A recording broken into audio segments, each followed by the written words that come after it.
ज़िला टंडोवाला यार में गैर कानूनी पेट्रोल जगह जगह फरोख्त होने लगा।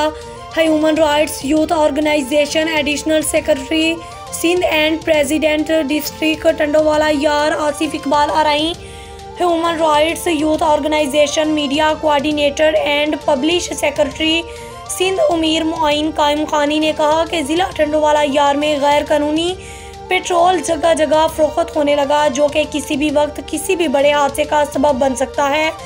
हम डीसी टंडोवाला यार से अपील करते हैं कि जल्द से जल्द गैर कानूनी पेट्रोल बंद करवा दिया जाए।